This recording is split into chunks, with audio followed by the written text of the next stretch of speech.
guys! Welcome to my channel. So tonight we're going to Nanya Night Market. So my husband and I were gonna have a date. Wala kasi yung aming daughter. She's having a dinner with her friends. So guys, let's take a look what's in Nanya Market. Nanya Market is located at Banqiao, New Taipei City. Coming here is very easy. Just take the MRT Blue Line and get off at Fuzhong Station and walk about 3 to 5 minutes. Nanya Market is a straight line market with lots of food stall and vendors selling all kinds of stuff.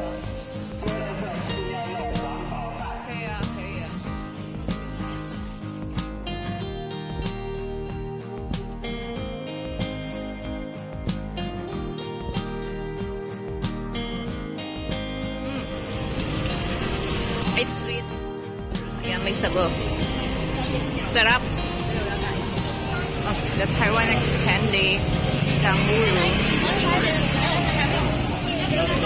What's this?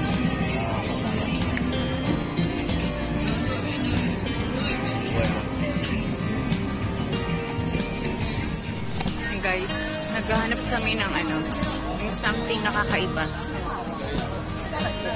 Wala pa kami nakikita, so we're walking for about 5 minutes already and we still can find or we still can see anything na like parang masarap.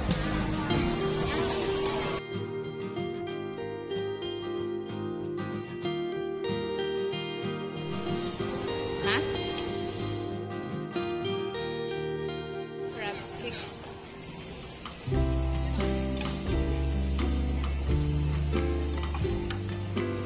Barbecue sandwich.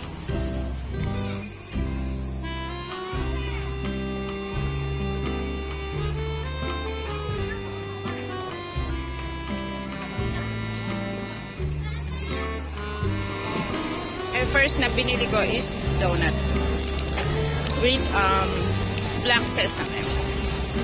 Okay lang, hindi siya matamis. Sarap mamasyal dito kasi walang masyadong tao.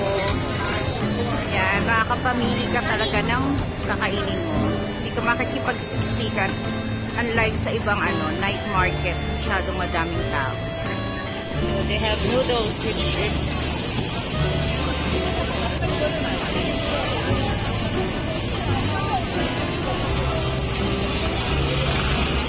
Stinky tofu, barbecue. There's also fruits. Kanilang kamote. Chicken. Squid. I want squid. Only squid.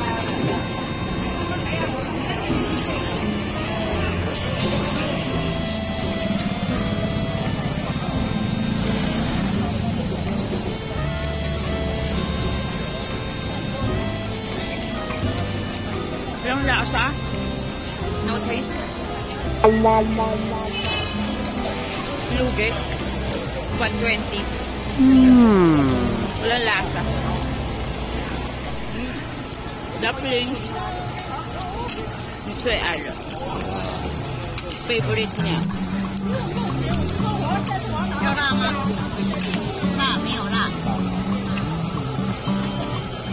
Spicy.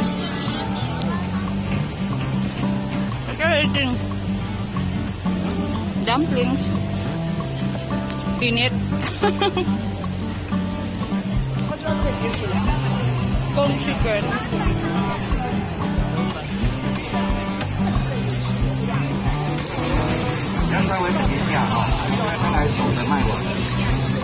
grabe ang init, it's really summer. Nagpapawisan ko, may look at our face, so oily. Kaya titikman niya yung barbecue kung masarap. Okay.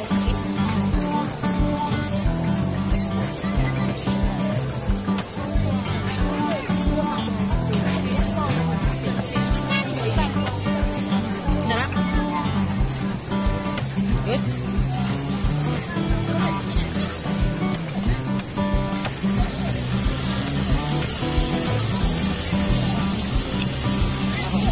Ready na? Good. But it's spicy.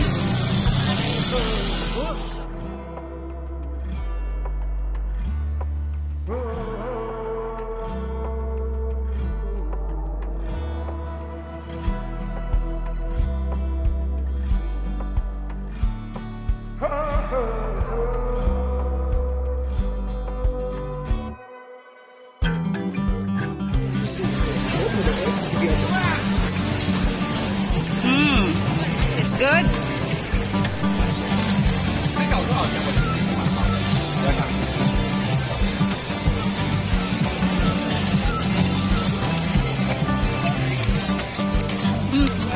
It's good, wasabi.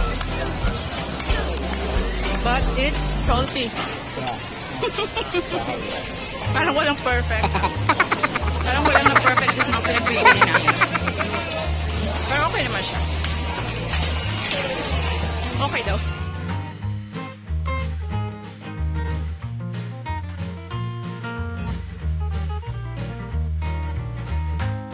If you're not into street foods, Nanya Market also offer other kinds of food. There's also small restaurants like Shabu Shabu, Steakhouse, Teppanyaki, and kapag nabusog ka na and still have money to spare, pwede kang mag-games or play the claw machine. And if you're into shopping, there's also clothing stores both for girls and boys. It's all available sa Nanya Market. So what are you waiting for? Halika na! 2 hours later. There you go, youngsters! Busog na kami, grabe. Ayan, bumili ulit kami nitong juice, kasi masarap siya. Actually, parang ito lang yung talagang nasarapan ako sa kanain ko, tsaka yung donut. Yung iba, medyo okay naman siya, kaso for me, kulang yung lasa, kasi medyo mahilig tayo sa maalat, diba? So, alam mo naman, yung mga Taiwanese, minsan walang lasa talaga, pero kulang sa pepper, tsaka kulang sa anghang. So, pero okay na rin. At least, na-try natin dito sa Nanya. So, after 17 years, it's my first time to come here. Yeah, and also my husband, after ilang years, ngayon lang siya nakapunta rito. Ewan ko ba, parang hindi taga-Taiwan. But, overall experience, okay naman siya. But, for me, kung ikaw compare yung Rauhe night market, parang mas magandang pumunta doon kasi mas yung food niya, yung selection niya. Tsaka madaming kakaibang food sa Rauhe kasa dito. Yun. So, guys, if you have time, come and visit yung here sa Panchao Nanya Market. Yan. See it for yourself. Tignan nyo kung magugustuhan nyo. Thank you guys for watching. Till my next video. Bye!